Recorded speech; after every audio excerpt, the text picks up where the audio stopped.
All right. Hello, everyone. Hello. Hi. Welcome, welcome. I know there's food this time. It's so exciting. Yeah, we've been slowly reanimating since COVID happened, and I think we're just about back to normal. So cheers to that. And hello, I'm Samantha. I'm the lead educator here at the Wichita-Sedgwick County Historical Museum. And welcome to March's Senior Wednesday. I can't believe it's already March. And our Senior Wednesday program is every January through October at 10 a.m. on the fourth Wednesday of every month. And a related short tour will follow the program. Today we are pleased to welcome Beverly Olson Buller for a presentation of William Allen White and the KKK. This program is brought to us by Humanities Kansas, an independent nonprofit leading a movement of ideas to empower the people of Kansas to strengthen their communities and our democracy. Our Senior Wednesday programs are funded in part by generous gifts from the Trust Company of Kansas and Mickey Armstrong, and through the support of the museum's friends organization, WIMS. We also thank museum members, the City of Wichita, and the Board of Sedgwick County Commissioners for their support of the museum. And now for the program. So Beverly is an author, educator, and chair of the William Allen White Children's Book Awards. She served 34 years as an English and social studies teacher and school librarian in public schools, and 6 years as a lecturer and practicum supervisor for Emporia State University's School of Library and Information Management. Okay. I got through that sentence. She remains a certified teacher, and she is the author of 4 nonfiction books, all on Kansas-related topics, with 2 being named Kansas Notable Books. And you're currently writing a 5th book. In 2004, Beverly was named a Newton Woman of the Year, and in 2015, she received the Kansas Association of School Librarians Vision Awards. So, wow. So please welcome Beverly.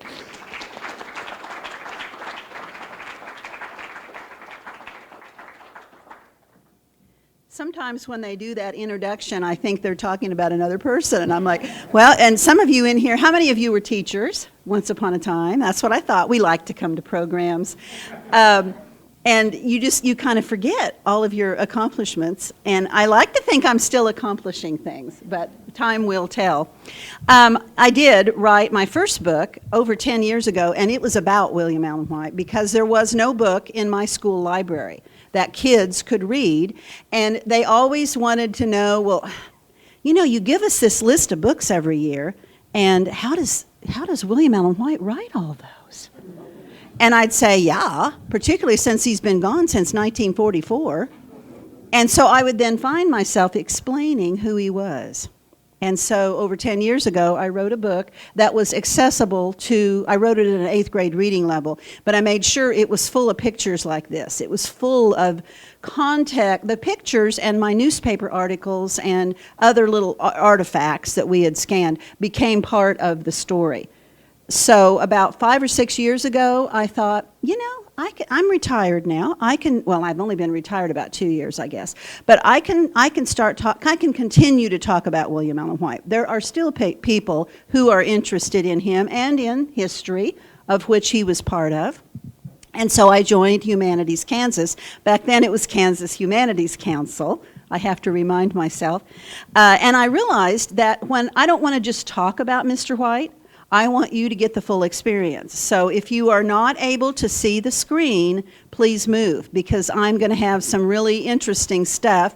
Some of you in here are likely already historians, so some of what I'm going to say today will not surprise you at all. But for some of you, you're going to see some things up here and go, oh my gosh, that was in a newspaper? Or oh my goodness, I never knew that. So sit back and relax and learn a little bit about how William Allen White ran for governor in 1924. It is interesting that Mr. White ran for governor because his very first editorial as the owner, publisher, and editor of the Emporia Gazette back in 1895 included the line, "I will seek no political office," which might seem odd. Because how many of you folks, if you think about your local paper, the owner, publisher, editor, whatever, is in. No, that's not common now. But back then, in 1895, it was very common. And offices would just be given to you, like you might be postmaster general or something. And he didn't want anything. There's a story there, but I won't take time to, you'll have to read my book to find out. But, you know, he honestly said, I don't want to ever seek political office.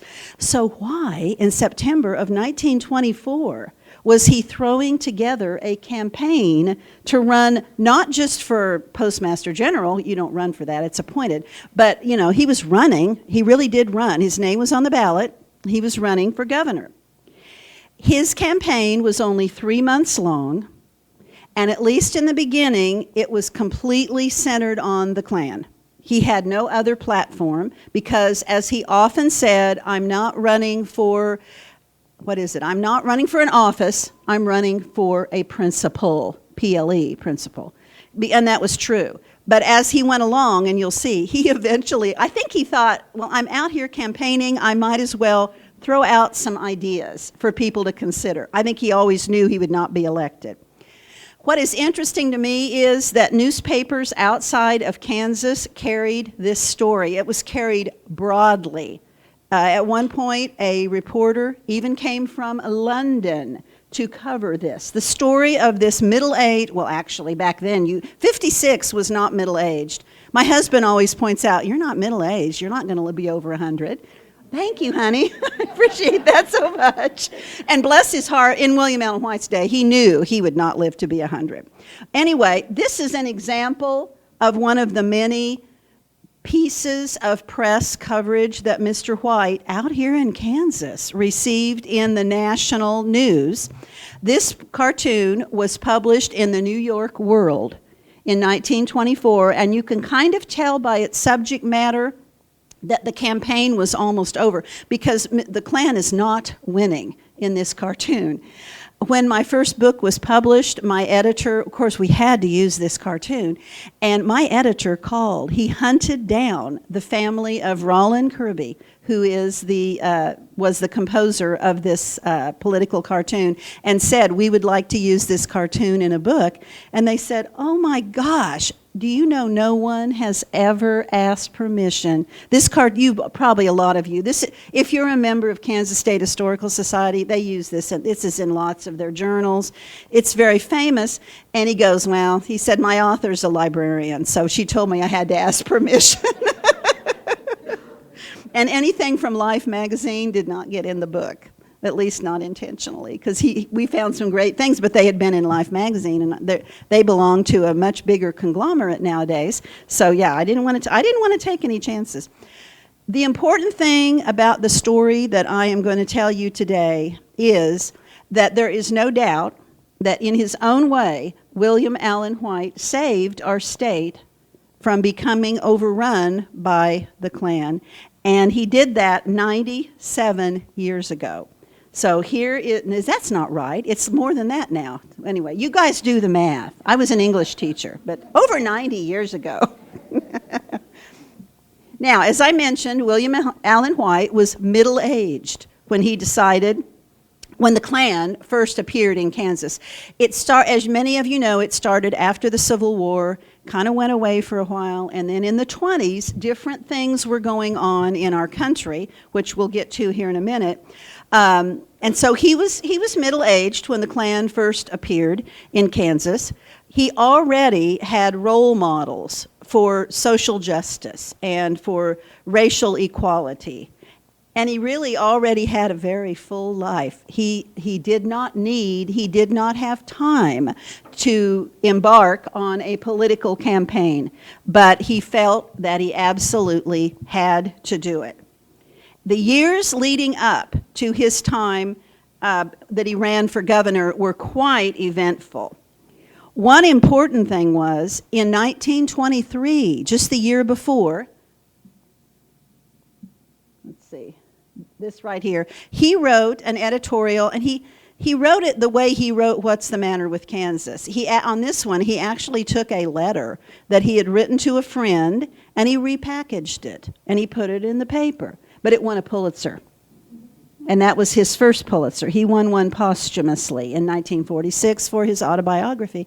But yeah, the man had won a Pulitzer. He was well known. He was respected. He did not need to add to his name by saying gubernatorial candidate. Now, he, as I mentioned, had models for racial equality and social justice. His mother, Mary Ann Hatton White, who, by the way, had died the spring before all of this started, of old age, but not an unexpected death. But I always think, my goodness, he embarked on that. I wrote another book within months after my mom dying. You just need something to do sometimes. Well, this was what he did. But this lady was kind of incredible. She taught in a one-room schoolhouse in Council Grove, Kansas. And when children of color, various colors, began coming to her school and wanted to learn, she was only too happy to teach them. Well, the minute word got around that she was accepting and teaching children of color, her school was closed down, and she lost her job. Now, she went on within the year to meet Alan White. They married, and they married up in Michigan, and they eventually came back to Kansas. But my point is that was the short teaching career that she had. But she stood her ground, and she actually had an attorney help her get her job back. But she didn't want it. And what she did do, because she still had connections in the community, she set up, and this was the way it was done back then, she set up a school for colored children in Council Grove. So they had a separate but equal, as equal as it could be back then, education. And I got to speak in Council Grove, I think it was last summer, and that was really fun to talk to them about what their community used to be like. And there were a few people that had some memories of what they called the colored school. And then many of you may know that William Allen White had two children, a son and daughter, but his daughter had died at age 16 in a horse accident. And this was not, I hate to say it this way, but it was not unexpected. I wrote a book about her too, because someone needed to tell her wonderful story. Mary loved horses. She was never careful. And if she wanted to ride fast, she rode fast. And of course, back then, you didn't wear any kind of helmet. She had a cowboy hat on. And she died of a head injury. But before she did that, and it was that very year, she had a special project at school. There were I looked at her high school yearbook, there were about 9 girls who were black in her school at Emporia High. She was friends with all of them. Her family lived on the edge of Emporia's black neighborhood. She, like her grandma, no big deal, these girls are my friends. And she discovered, to her shock, that they were not allowed in the lounge. Now, I'm young enough, and I'm a senior now, but I'm young enough that I don't remember there being lounges in a high school. But I've been in schools that had them. In fact, I remember Innis's tea room here in town, and Mom would take me, and they had a lounge. And I was always like, what is this? There's a bathroom, but then there's this big mirror, and there's these chaise lounges. And Mom said, well, this is a lounge, and if ladies just need to freshen up or they don't feel good, they can, rest in here. Well, these black girls at Emporia High had nowhere to rest in the lounge, so Mary White started a petition to get once again, I think she would have loved it if those girls could have just come in the lounge with her. But she knew her place, so to speak. And in 1924, it was separate but equal. So she wanted them to have their own lounge. She went to the principal to try to get him to sign the petition. It shows how politically naive she was. Well, why wouldn't anyone want to sign this? Of course, her parents signed it. And she wanted her dad to take it to the Gazette office. And he said no. He said, I'm not going to force my employees to sign this, because they might be afraid I'd fire them if they didn't sign it. So when she died in May of 1924, the petition had been circulated and the board had been asked about it, but nothing had happened. So this was a project her parents were able to carry out. So for a long time, Emporia High did have a beautiful, it's probably nicer than the white girls is, beautifully decorated. And the mom every few years would go in and, freshen up the curtains or get new upholstery on the furniture or what have you. And it kind of became a way of honoring Mary. But I always will believe that with these 2 strong women, plus his wife, who was actually from the South, but did not have Southern leanings, when he married her in 1893. I will always believe that those three strong women led to what William Allen White did in 1924. What William Allen White did in 1924 was finally really take on the Klan in a huge way. Now you see up here one article, Ku Klux Klan enters Kansas, and this is a statewide reporting that the Klan is certainly here and they are organizing. And then on the left, William Allen White's lovely title, A Cheap Screw Outfit. This is him saying that, yeah, the Klan tried to come to Emporia, and they were going to charge people $10 for their uniforms, and nobody took him up on it. Now, that was in September. He then had to acknowledge later that, yeah, the Klan's here, and there are people that want to become, and they're paying the $10 to get their white nightie, as he called it. And he wrote in another editorial later, the Ku Klux Klan in this community is a menace to peace and decent neighborly living. And if we find out who the imperial wizard is in Emporia, we shall guy the life out of him. He is a joke, you may be sure. And many of you know that the Klan was a very secret organization. They kept rolls, but to this day, it's hard to get your hands on them and find out who was really a member in your community. That's why he made the comment, if we find out who the imperial wizard is. He did find out. He made it his job, and he ran a newspaper, and he had his ways. So that editorial kind of set the tone for the kind of campaign that Mr. White ran against the Klan. He wanted to laugh the Klan out of Kansas by telling people what they did behind their closed doors. Now, this would be one of the things that they did behind their closed doors.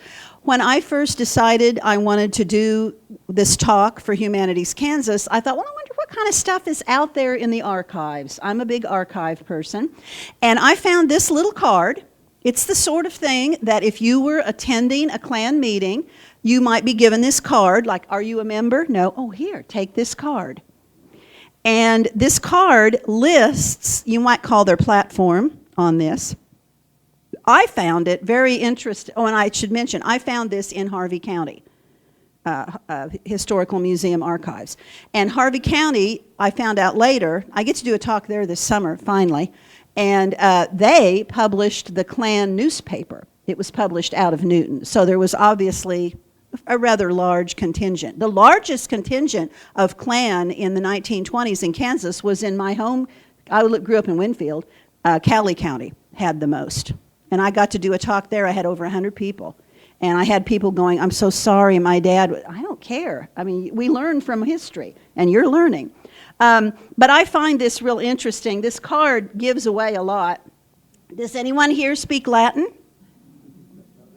They were counting on that, because this is not Latin. They would tell people it meant, now keep in mind who's issuing this card, not for self, but for others. For others. Now, then if you read all this, it's certain others.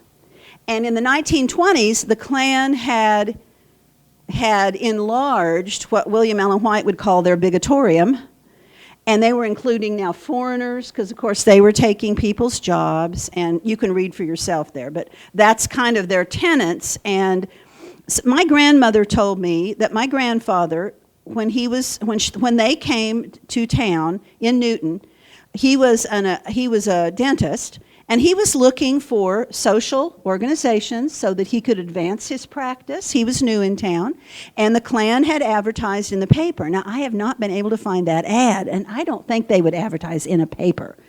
I can't find it. I keep looking. And I need to keep really looking, because that would be cool to have when I talk at Newton. But anyway, he went to one of these meetings. I have no doubt that he was given one of these cards because, look, occupation.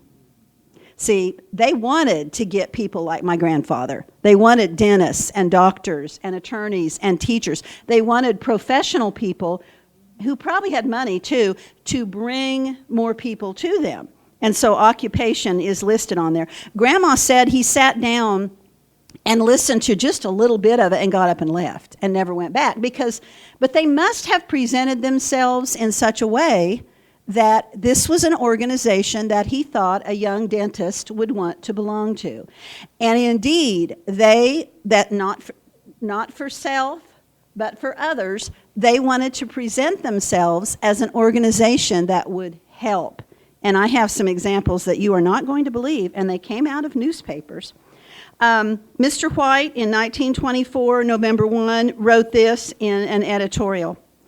Everywhere the invisible empire of the Ku Klux Klan touches life, it touches it with a brutal hand,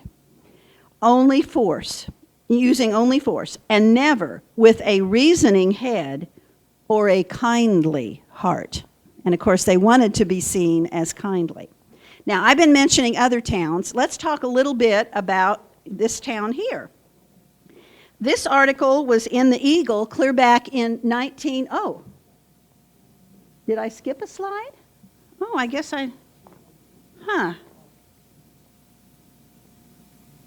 Well, for heaven's sakes. I saved this yesterday. Don't tell me I don't have all of my wonderful Wichita. How did I do this? Oh, because I make this special for each town, and I've spoken twice already in Wichita, but never to kind of a general, oh, I'm so sorry. Maybe they'll show up later. I don't think so. This is crazy. Okay, I'm going to just kind of tell you. Pretend like you're looking up here and you see an article from the Eagle in 1922. The headline is, Seeking Full Roster of Klan. The person that was doing the seeking was the Attorney General at the time, because he was seeking a way to put the Klan out of business. They were run out of Atlanta, and as I mentioned, people had to pay $10 to get their white nightie. And so he was looking for a roster so that he could kind of get more information. And of course, as I mentioned, that was very hard to find. Then I also had another article, or I guess it was the end of this article, and it listed those tenets that were on the card I just showed you. Like, we don't want foreigners, we want to protect women, and so on. And so they listed those in the paper, which I thought was just great. And that was in 1922. And at the very bottom of that article, it had the not for self but others in the faux Latin that was on that card. Okay, then I had an article. I can't believe, how did this happen? I just saved this yesterday on this flash drive. I wonder if he opened, I don't know. He might have opened, I thought I took everything off. Maybe he opened the wrong one. Because you can tell, Protection, Kansas. I was out in western Kansas. Oh, well. We'll work with it. Then I would have been showing you an Eagle article from December, also 1922, and the headline is Klux Paper Here. Newsboys start selling KKK publication in Wichita, and it talks about they were hawking the way newsboys did back then. Read all about it. They were hawking copies of the Jayhawker American. When they say right here, a paper published in Newton. Appearance of the papers for the first time here in Wichita created a mild sensation in the downtown districts. The papers sold readily. Now, whether that was people who were interested, or people who wanted to burn them, or people who were just curious, what is this organization all about? We don't know. And then, I hate it, you can't see this one. This one was also from 1922, and this article was published in the Hutchinson paper. And the headline was, Ku Klux Klan gives Wichita Hospital large gift. Now, remember, not for self, but others. And remember that they're a benevolent organization. Here's the story.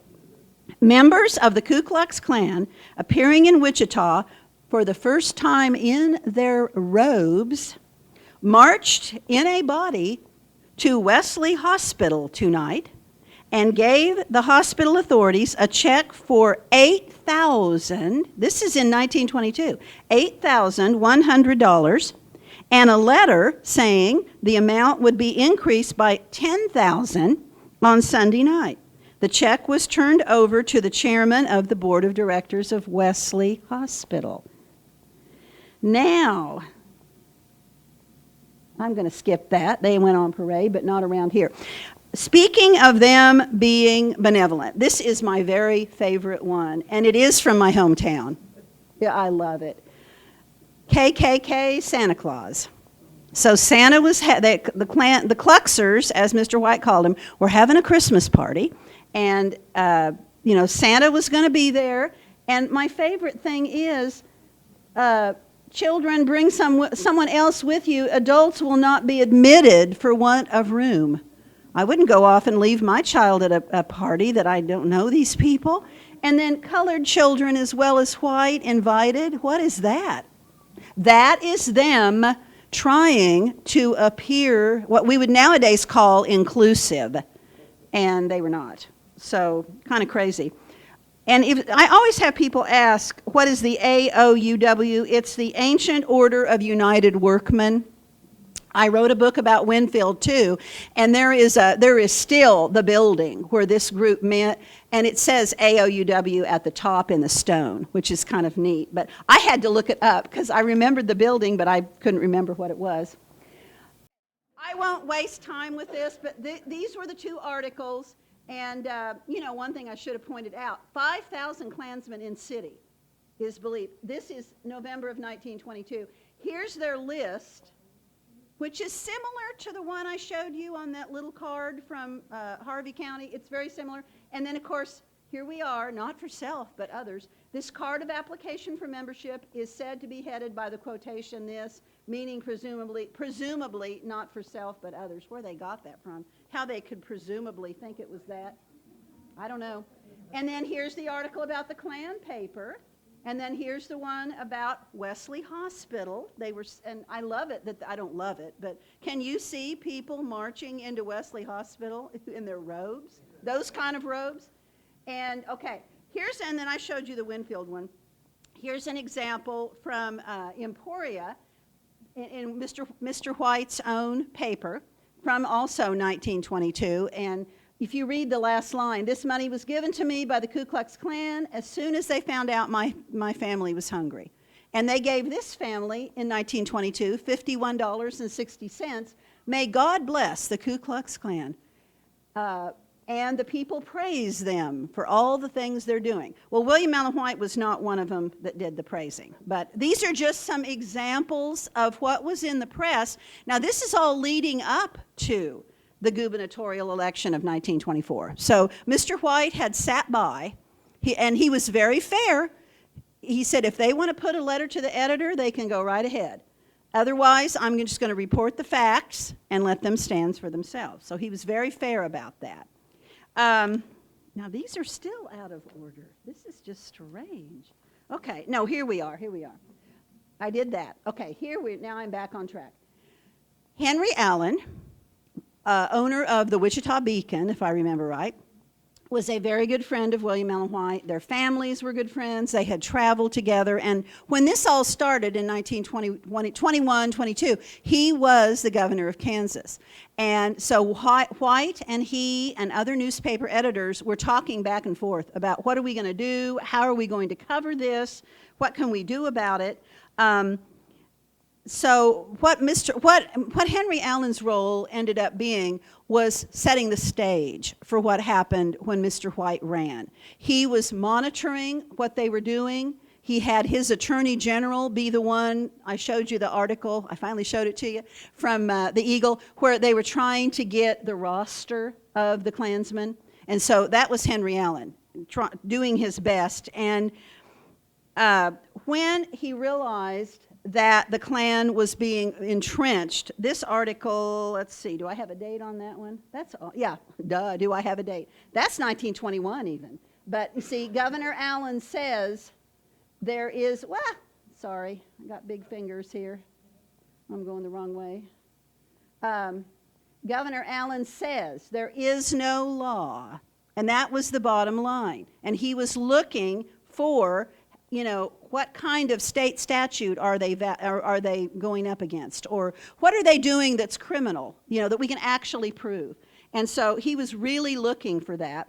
And I think it says it here, Yeah, it says, the governor said there is no state statute which would prevent organization of the order, and here's the important part. State officials would only interfere if acts of violence are committed. So now, Governor Allen, William Allen White, and others began to watch, because you know they were committing acts of violence, but they were doing it where nobody saw them.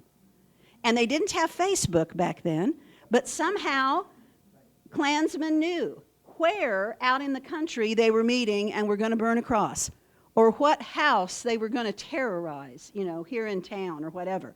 So they were watching, and they didn't have to wait too long. This is July of 1922.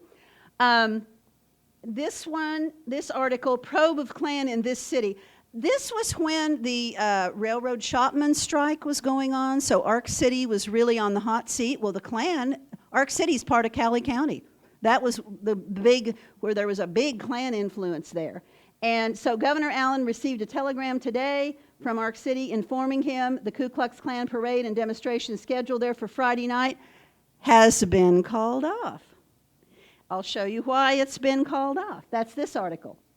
Ku Klux Klan are to be treated as bandits. Guess why they're bandits? What do they wear on their heads? They wear a mask. And I laughed about this so much when I would present this during the pandemic. I would be on Zoom. But I would say, I hope none of you are wearing your masks, because you're not, you can't be masked and have a demonstration, even a parade. And of course, so they thought, well, if we can't wear our masks, because we don't want people, heaven forbid, people would find out who we are. So the Ku Klux Klan parade in Ark City was canceled for that reason. But how ridiculous that a governor had to issue an edict that you can't wear a mask in public. But it helped. Okay, so now, finally, November of 1922, keep in mind, 1922, Governor Allen takes action, and an ouster is filed against the Klan. And also, that in that same paper was an article about the Klan committing the violence that we knew they committed. They had kidnapped a judge down in Montgomery County and roughed him up. But then they had said that judge had evidently, he was a judge, he had evidently been a cyclops in the Klan. So they knew him when. So we're never going to know the whole story of that. But that was one of the early examples that they actually got them committing violence. So, and that was what Governor Allen wanted to hear. And Governor Allen said in 1922, if I could be convinced that it was proper for me to fight this outfit, I would take off my coat and fight everyone I could. Now, this article came out, and the headline was ouster filed. What that's referring to is that Henry Allen's Attorney General, who was Mr. Hopkins back then, filed a petition with the Kansas Supreme Court against the Klan on November 21, 1922, and this ouster was filed because, number one, they had committed violence, and number two, they were acting without a charter. You had to have a charter to run a business. And they were collecting money, collecting names, doing their own sort of business. And so that was in November of 1922.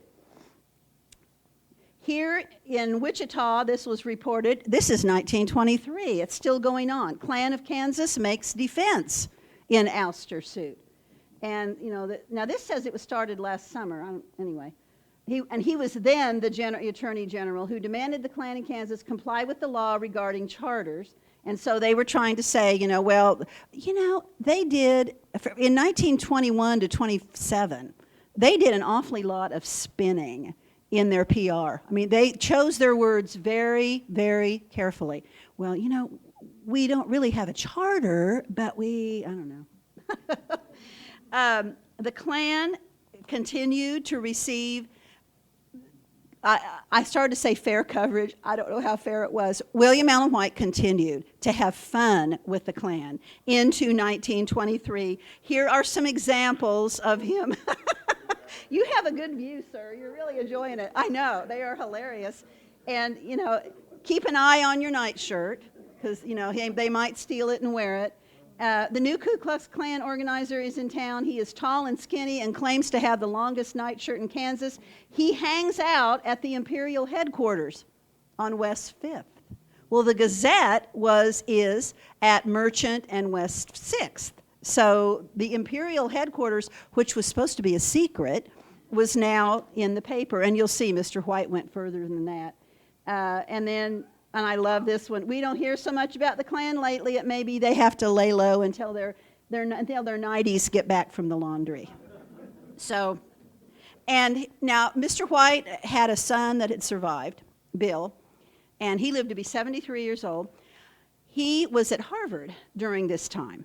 And there are wonderful letters that go back and forth between father and son. And at one point, Mr. White said to his son, "The KKK people seem to be having a grand old time, and we are having fun fighting them." He wasn't in this to win an office. He was in it to make people laugh at the Klan and make a point. If you need further proof of that, in 1923, he actually left the country. He and I think it was the Murdochs, Victor Murdoch from here in town. The two families had long planned this trip to the Mediterranean, so they did it. And I'm sure he needed to get away. If you don't know much about Mr. White, he had the personality who would work himself into back then they called it nervous exhaustion. He would just break down. He would just have late nights, not enough, well, he probably had enough food knowing him, but, he would just work himself to death. So the family often would plan a trip like this they went to Santa Barbara for like 6 months and took the kids, put them in school there. But this trip had been planned, and he had a wonderful staff and a business manager that could run the Gazette without him there. So they went ahead and did this.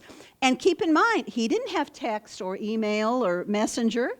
Telegrams, probably, because he would have shared with his staff, "This is where I'm going to be if you need me."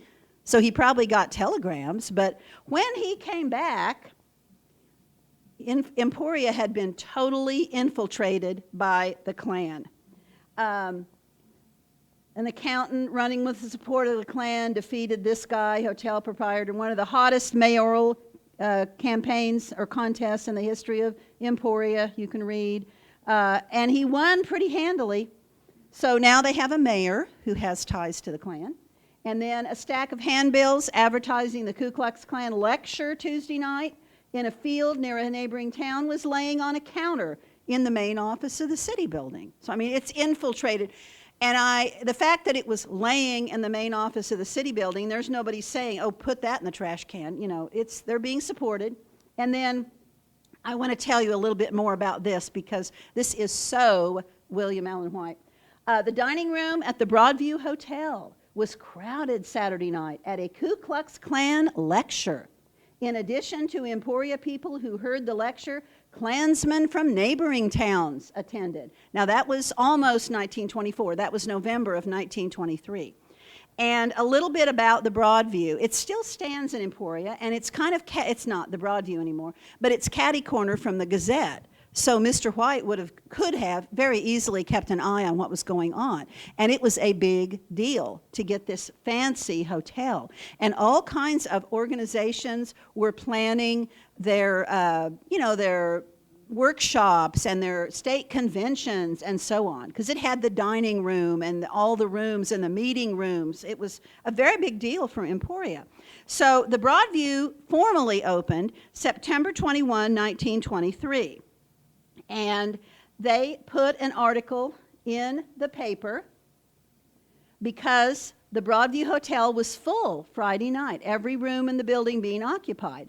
And then they did something which nowadays would seem very odd, but if you think about the way daily records used to be, they put everything in the daily record. Well, here they listed all of the people that attended and their towns. And some of them...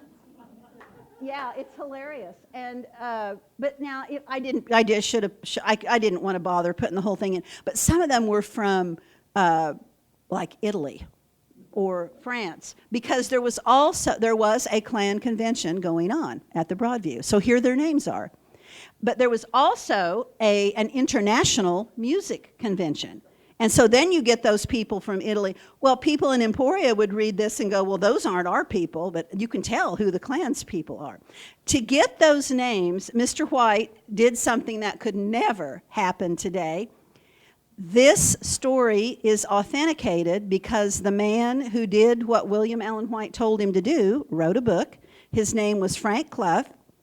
He was a reporter for the Gazette.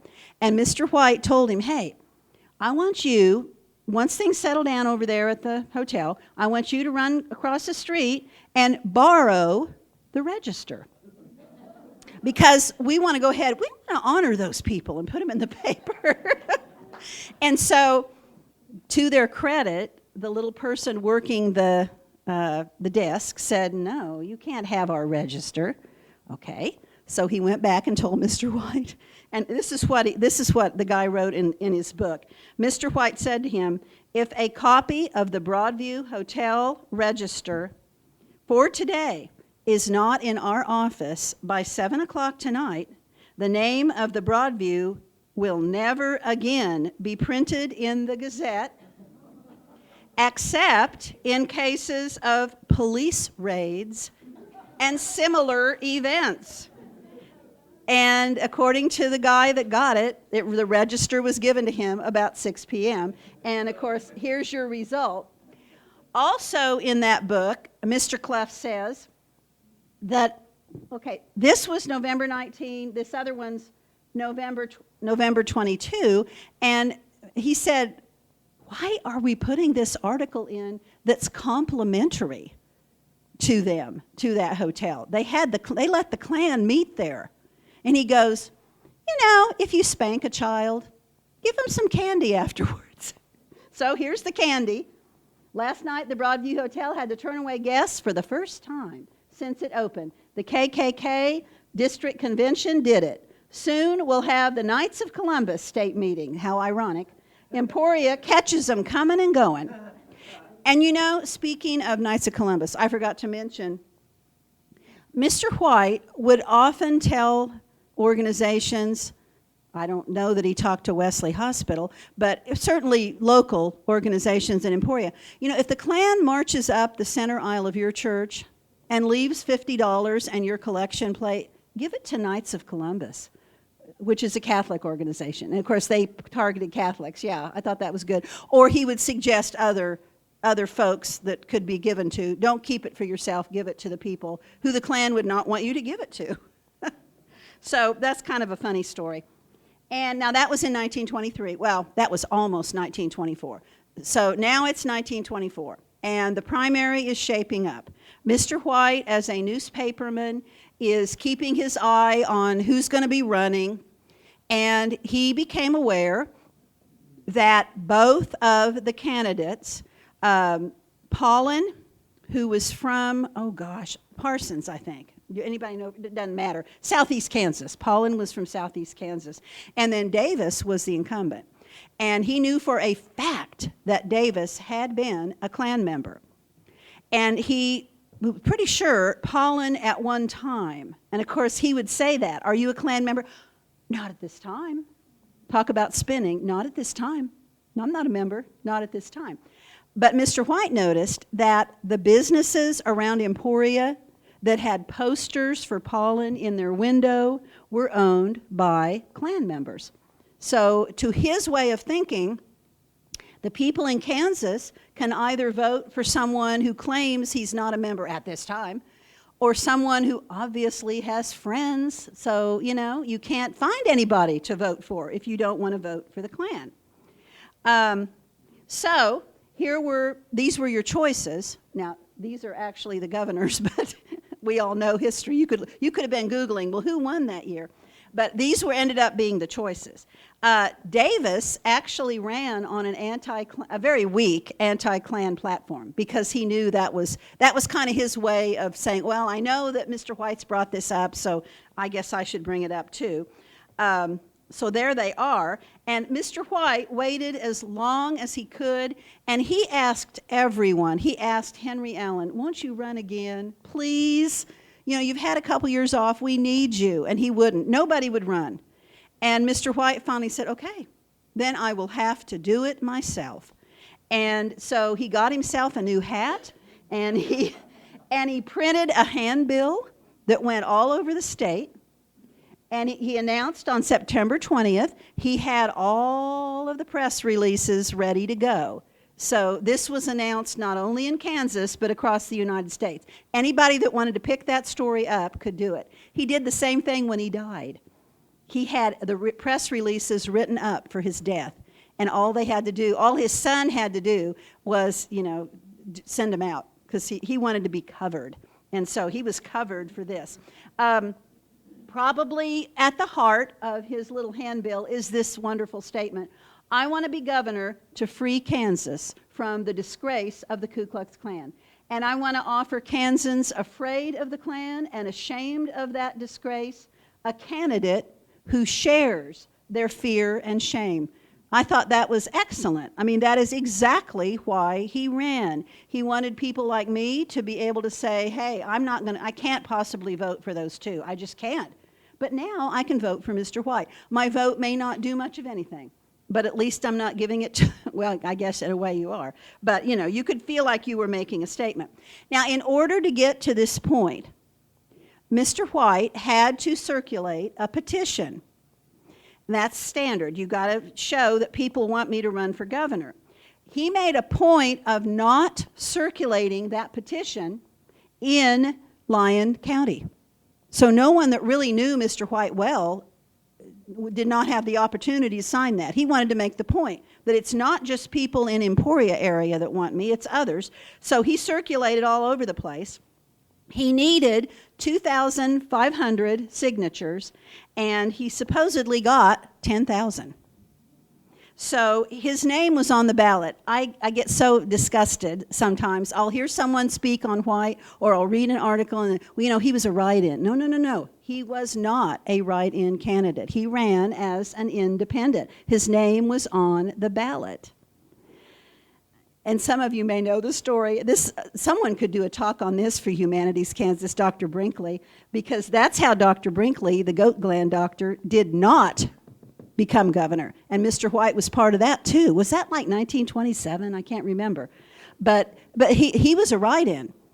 And so White was one of them that urged the election officials, and they actually came out and said it, we're not going to count your vote if you put Doc Brinkley or if you misspell his name or anything. So Mr. White was on the ballot, and Doc Brinkley probably would have won, but there were enough people that didn't know how to spell his name or didn't care or called him Doc Brinkley. Thank God there were enough people, so he didn't get elected. He decided that he would toss his hat in the ring, and this was in September. The election was in November. So, he didn't really want to win. He didn't want to have a long campaign. He received a letter in the mail from Charles M. Sheldon, who wrote the book In His Steps, which was quite famous at that time. He was from Topeka, and here's a quote that Mr. White would use in his advertising. I will count it an honor and a privilege if you count me in with all the other Kansas people who are with you in your declaration against the Ku Klux Klan. He's not saying if I still lived in Kansas, I'd vote for you. He gets what Mr. White is doing. He's saying, I'm with you in your Klan or anti-Klan campaign. I mentioned that Mr. White liked to get coverage. These articles, this one appeared in a Maryland newspaper the same day the one appeared across Kansas. So he had obviously got these sent out, and people responded. So, scores Ku Klux Klan in Kansas race to be governor. White's anti-Klan for race stirring Kansas. That was a week later, but still, he got national coverage for this. He then began to make speeches. There is a little cassette tape of Mr. White doing not one of his gubernatorial speeches, but just some speech. I've listened to it. I wanted to hear what he sounded like. And he was a very dramatic speaker in the day, I was not surprised what he sounded like. And he had not ever had to do what I do. And of course, as a teacher, I did this every day. But he never did that. And so, bless his heart, all of a sudden, he's just doing all these speeches. And his first speech was at the Cottonwood Falls, fabulous courthouse. And that was on September 19, 1924. And supposedly, he was to speak in the chambers. But there were so many people there, and I love the visual. I wish there was a visual. Supposedly, he had to speak from the steps, and then they just let people stand in front of the courthouse or stand in the yard. I love that. And the first article reported that there were around 400 to 500 people. Well, then this other article over here, a crowd of 500, 1/3 from Emporia, talks about it. And then, all of a sudden, you look over here, this was published in the Daily Capital in Topeka. It's the same talk. William Allen White addresses 1,500 at Cottonwood Falls. Who knows? And then I found this one real interesting. Now, this was in the Valley Falls paper, which is kind of in the Topeka area. And it says that supposedly when Mr. White was talking, a fiery cross. A car drove by that courthouse and threw out a fiery cross. Probably fake news. There's not any legitimate news, and that could have very well been planted by the Klan to say, hey, we were there, we were on top of it, we threw out a fiery cross. I don't think so. Some of the places he talked really went all out. I ran across some wonderful letters for this one. Now, this is at the Brown Grand Theater up in Concordia, which would have been a great place to speak. And they printed these handbills. And I ran across letters where they were talking to Mr. White's, he had a campaign manager, and he said, we're putting them on all the cars. They called them Dodgers back then, flyers. We're putting the Dodgers on all the cars so people will come. This talk had to be a big thrill for him. You know, I mentioned his mother had taught at Council Grove, and so September 25th of 1924, he got to speak at the courthouse at Council Grove, where his mother taught. And then these are just some more examples. I'm sure we're running out of time. These are more examples, but this one, you notice, Harrisburg, Pennsylvania. I mean, he was being covered. I like this one from Lindsborg. A large number of voters went to McPherson Friday night from Lindsborg to hear William Allen White. And in this respect, as in everything else, some were pleased while others were not. Not quite sure what that meant. And if you need proof that Mr. White was a national spectacle in the fall of 1924, here he is on the cover of Time magazine. The national magazines had always covered him, which was great for me when I was researching him. But I love this, and this was October 6th, so it was right in the height of the campaign. And he gets he's the cover of Time magazine. The world is watching. And then I found this fascinating. This is another Dodger or brochure or flyer. This came out, it was published in just certain newspapers, and one of them was the Council Grove Republican, and it was like the week before the campaign. And you know, I mentioned that early on, his whole platform was, I'm running against the Klan. I want to laugh the Klan out of Kansas. Well, all of a sudden, he's got a platform. And he's got, here he is with, and that's going to be his partner. And then, shall the Ku Klux Klan name the next governor of Kansas? I mean, he's hitting it real hard, like the week before. I won't. I know I'm running out of time. Here was his platform, and a lot of this, you're like, what? But a lot of this was stuff that Mr. White left the Republican Party when Teddy Roosevelt wanted to run again, and they called it the Bull Moose Party, the Progressive Party. Mr. White wrote the platform for that. So he was kind of on the cutting, Jane Addams helped him. He was kind of on the cutting edge of what America was talking about. So he's got some things in here that I found real interesting. Passage of federal child labor amendment and bills aiding hospitals with maternity wards. And I think he put some of this, it's just kind of like, well, I'm running. I have a right to say what I want. I don't know if he really talked about all this. He only had about a week's worth of speeches left. But all of a sudden, he had this platform. I knew that he had spoken to the League of Women Voters up in Kansas City about this time. So I bet he said some of this to them and thought, well, I better include it. Yay! This is the right slide. Here he is. I knew that Mr. White ended his campaign very strong here in Wichita. And see, this came out in the paper on Halloween, but he spoke on November 1. And Victor Murdoch is also going to speak at the forum, but it's at the Stockyard Exchange building. Kind of interesting. And that's at 11 a.m. And then this was in the Catholic Advance here in town the same day, and it's got his entire group candidates listed. And when he would talk, he would tell people, whatever you do, even if you don't vote for me, you must vote to re-elect Charles Griffith as the Attorney General, because he's the one who is out working to get the Klan out of here because they don't have a charter. And so if they're re-elected, the Klan will have to go. There are very few pictures of him campaigning. And when I wrote my book, it was published by Kansas City Star Books in Kansas City, which is no longer around. And my editor worked for them. He was wonderful. And I would just tell him, God, wish we had a picture of William Allen White campaigning. But, people didn't have phones back then to take pictures. And he never let on. But he went to Mr. White did work for the Star early in his career. And the Star followed him. Well, they did follow him, because here he is campaigning. He looks like he's on somebody's back porch, doesn't he? And bless that poor little boy in the front row that's having to listen to him. And so this was in my book.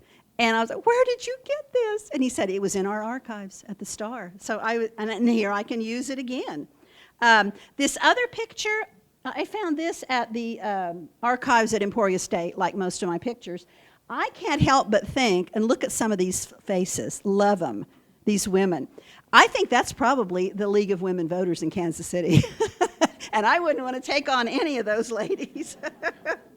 Okay, so when it was all said and done, Mr. White had, I can't say driven because he did not drive. He tried to drive a couple times, not good. And so his son eventually came home from Harvard and drove him. His campaign manager might drive him. He did not drive. But they put 2,783 miles on that old Dodge in 6 weeks' time. He reported he spent $474 in campaign funds. He would take $25. He did not carry money with him. He'd say, put it on my tab, wherever he went. But he would take $25 out of his account at the beginning of the week and give it to his campaign manager, and that's how they operated. He never paid for food. He never paid for lodging, because he had friends all over the state, and people would say, hey, come stay with us. And so it was a very cheap campaign. Sometimes his wife would go with him. Ann O'Hare McCormick of the New York Times came to Kansas to report on him for the Times and followed him around. And my favorite quote from her article is that William Allen White was a stout little Don Quixote riding a Ford and clucking as he went. And a Dodge is what he owned, but that's okay. Maybe that is a Ford, and I don't know. Anyway, so as I showed you, he ended his campaign here in Wichita. He supposedly did 6 speeches. You notice that one was at 11 o'clock in the morning. So he hit it really hard here in Wichita. He did 2 speeches in Emporia late that night. And then he went to bed. And he had reporters from various places, including Kansas City, on his porch. And he told them, he said, I'll make one statement. His statement was, you can't watch me because I'm going to bed. I have made my fight for what I believe, and I am going to sleep in my own bed. And I think he went to sleep knowing he would not win, probably praying he would not win, because I don't know how the man could have been governor. He didn't have time. And then this, I forgot about this. This is neat. He never put anything in the paper about himself, except this came out the night before the election, a personal word. He said, I'm sincerely asking for your vote. And that was all he did. And then he had to live with the choice that our state made back in 1924. Ben Paulin did win. William Allen White did come in third. He once said if Paulin wins, he would change the state motto to ad astra per cow pasture. Now he had to live with the state's choice. And he did do, and this wasn't in a lot of papers, but I found it in the Council Grove Republican. They really followed him because of his mom. And this was right after the election. And he says, I made and gave these people who voted for me a chance to win for someone not tainted with an endorsement by the Klan. Naturally, I never wanted to be governor, or I would have gone about getting it in the regular way. And it said White polled a larger vote than his firmest friends believed possible. He made a whirlwind campaign over the speech, developed into quite a public speaker, and polled better than 75,000, but he still came in third. But that was okay. Most important of all, those people that he wanted people to vote for did get reelected, including that attorney general. So, surprise, surprise, in 1925, no charter is issued for the Klan. They applied for one, and they ruled the Klan is not a benevolent organization. We do not want them doing business in our state. And to the credit of then Governor Paulin, from what I've seen publicly, you never would know that he had some kind of ties to the Klan. He was very fair in his term. I don't know a whole lot about him, but he was okay. I think he saw the writing on the wall that the Klan was not going to get a charter. Also, the really wonderful thing about this is, and I'm so proud of William Allen White for making this happen, Kansas became the first state in the Union to not allow the Klan to have a charter to do business in our state. Yes, and many other states followed. And they would that Colorado was contacting him while he was running, saying, hey, give us some tips. They're invading us out here. What can we do? And so he set a good example. However, now that was 1925. This is like right within a week of the charter not being issued. The Klan is outlawed, and yet they're publicly meeting still. We get a kick out of this one that lunch is served by the Methodist ladies. And of course this is the 4th of July, so they're having a public nationalization ceremony. But of course they don't want everybody to be nationalized. But the Klan slowly left the state. This one I'm not going to talk a whole lot about because I think your tour that you're going to have here in a few minutes is going to address this. But another event that happened right here in Wichita after the Klan this is the summer of 1925, the Ku Klux Klan, once again, trying to be seen as benevolent, played a minor league black team called the Wichita Monrovians, who were evidently awesome. They played them here at Island Park in Wichita. I don't want to say too much. The proceeds from this went to charity, because of course the Klan wanted to be seen as benevolent, as kind, and supposedly the umpires were Catholic, which I think is interesting. But once again, the Klan went along with it. Now, I'm not going to say too much more, but this was another attempt, just like coming into Wesley Hospital wearing their robes. I presume they did not wear their robes. Who do you think won? Who do you think won this? Oh, of course. Yeah, of course. It was like 10 to 8 or what? I wrote it down. I'm horrible with numbers. 10 to 8. 10 to 8, and it's kind of like Jesse Owens in the Olympics. Because, he showed up Hitler. Well, here, these guys, of course, showed up the Klan. In 1926, William Allen White wrote his last editorial about the Klan, and then he never mentioned them again. And they were still running around doing stuff, even up into 1927, but they were not officially supposed to be doing stuff. And so my favorite, this is amazing, this is where he uses the word bigotorium. The Kluxers of Kansas are dejected and sad as last year's bird nest, afflicted with general debility, dizziness on going upstairs, and general aversion to female society. Yeah, he loved words, and he made things up. I love bigotorium. That's one of my favorites. And then, as I said, they kept going. So here we are, 1928, and they are continuing to attract news here in Wichita. And what I like, they go ahead. This was in the Hutchinson News. It probably was in the Eagle too. But the last sentence: the Klan has been ruled an illegal organization in Kansas. I like that. It's kind of like, in case you didn't know, we're reporting this. Yeah, they are here, and they want us to talk about them, but they're not legal, which I thought was good. White's wife, Sally, who, like I said, went out a few times with her husband. Mainly she stayed home, and she kept letters and cards and pictures and newspaper articles relating to his run. And that's up at, that little scrapbook is up at, remember Paste, he used to use Paste? It's up at Emporia State Archives, so I've looked at it several times. And I love this picture. This is him wearing the hat that he often wore when traveling. And he wrote on the back that it was taken in 1924, the year I was running against the Klan, or something like that. So once again, further proof that he was not running to be governor, he was running for a principal. And also in that same scrapbook was a letter from the sitting president at the time, who wrote to him, this is Coolidge, who wrote to him, "Thank you for your notable service to the country."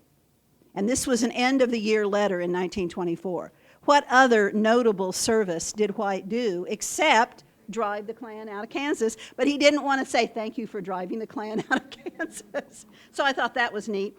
And finally, another proof that he really did not want to be elected, his friend, Senator Charles Curtis, who went on to become the first Native American vice president from Topeka.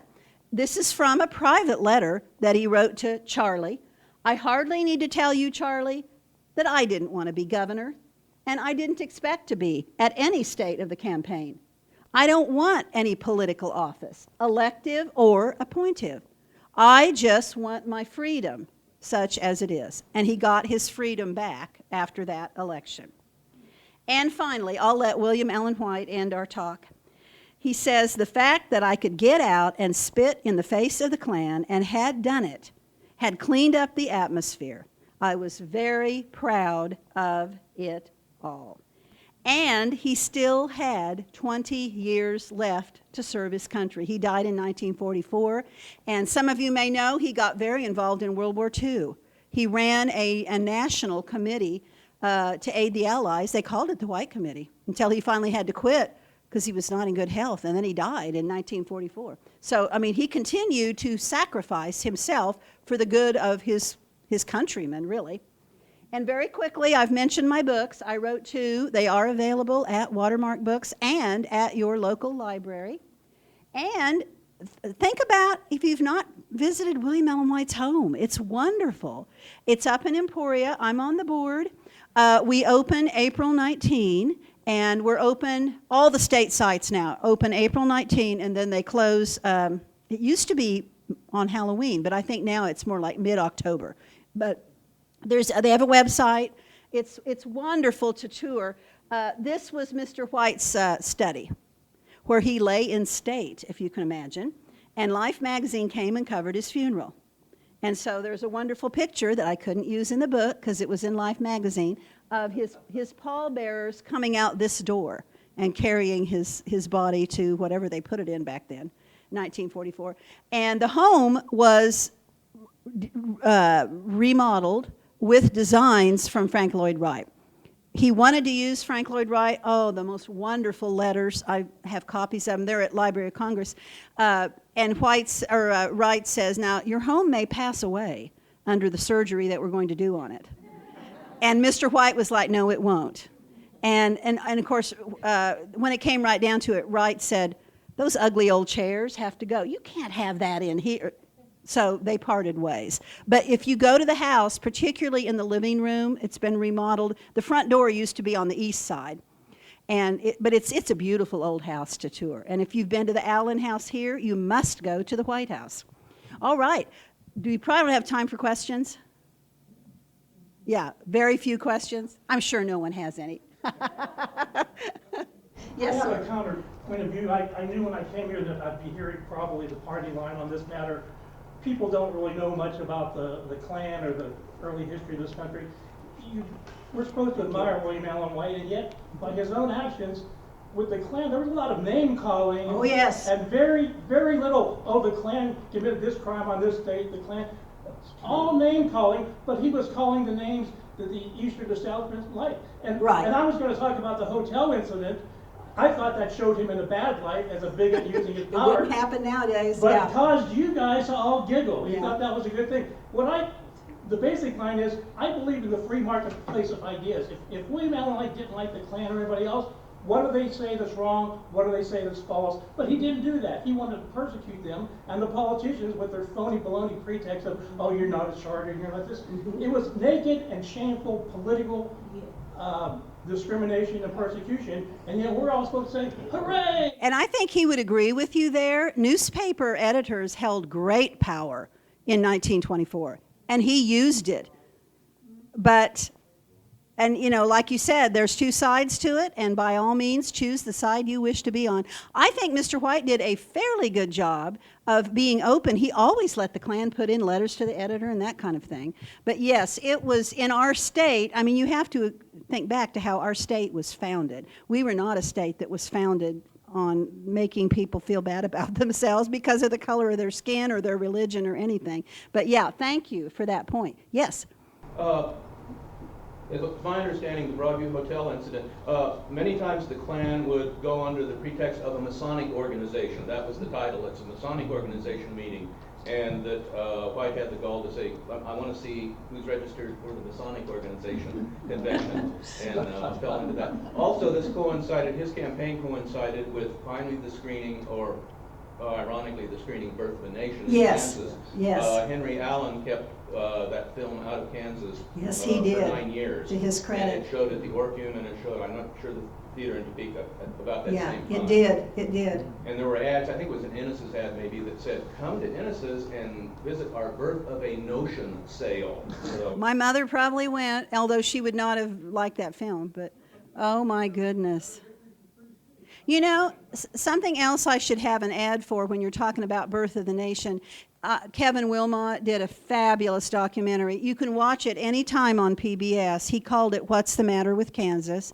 I'm one of the many talking heads. He got great people. He got Jim Lehrer right before he died. The only person we didn't get was Doris Kearns Goodwin.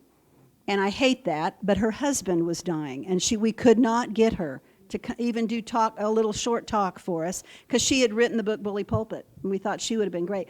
I'd need to put an ad for that, because it's now available at pbs.org, and it's called What's the Matter with Kansas, and it's really neat, and he talks a lot about Birth of the Nation in there. And he was writing the adapted screenplay for Black Klansman when he was making that film, and he interviewed me for about 4 hours, and he goes, "You're going to be at the center of my film," and I thought, nah. Not if you get all the people. I gave him a list of all the people he ought to try to get. Yeah, you're not going to have room for me. I'm in it. But he made it much broader because he was working on Black Klansmen, which was interesting. All right, well, I think you folks have a tour coming up that correlates with my talk, if I heard that correctly. All right, so...